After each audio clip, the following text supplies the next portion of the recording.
So about 2 hours ago, I was running this generator over here for about 2 hours to power my two basement freezers. I've not had much sun the last couple days, and now it's actually overcast again. It's actually very sunny earlier and charged my whole house battery pretty well to about 85%. The nice thing is I've been able to get some stuff done, run the dishwasher, run the washing machine and dryer for a little bit. It is a gas dryer, but still needs a little bit of power to spin the drum. So having some sunlight today enabled me to get some stuff done.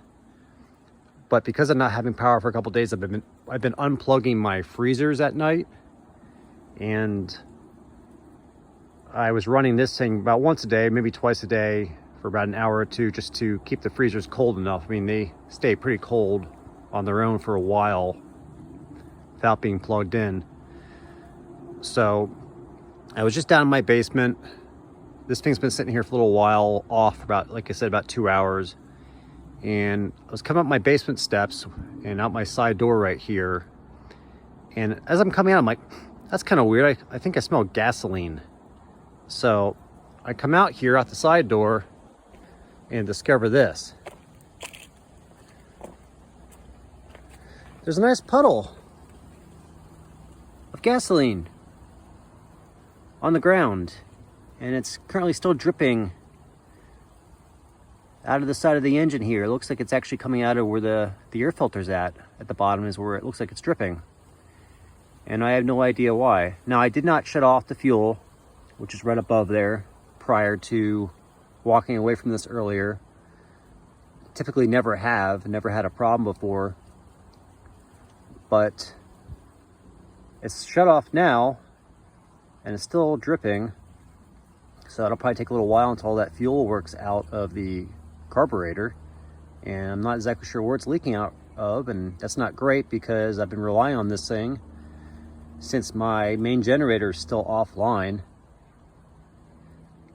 So that's obviously a problem. I'm glad this didn't happen while I was not paying attention to it, letting it just run and creating a big fire hazard. So I unfortunately do not have time to get into this today and look to see what's causing this problem, but at least the fuel's shut off for now, and gonna have to see what's causing the leak. Hopefully the stuff isn't wrong with the carburetor or anything. Again, this thing's been fairly reliable for the most part. It's hard to start. I actually ripped the cord on it the other week, and we had to replace the cord and re-rivet the cover back on for the pull cord.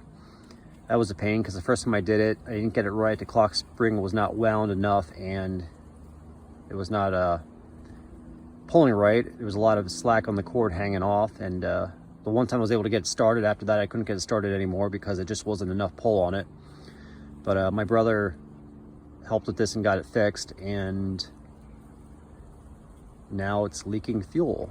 And that's, like I said, not great because my primary generator is still out of action. I'm still in the process of replacing it with another one, which is getting close to being done, and my plan is to work on it this weekend. But this is not thrilling to see this right now. So I'll have to dive into this, but here's a complication of relying on stuff like this and not having a backup. This was the backup, and now the backup's out of action until I figure out what's leaking, as well as the primary generator is out of action until I get it fully hooked up. So I guess to be continued.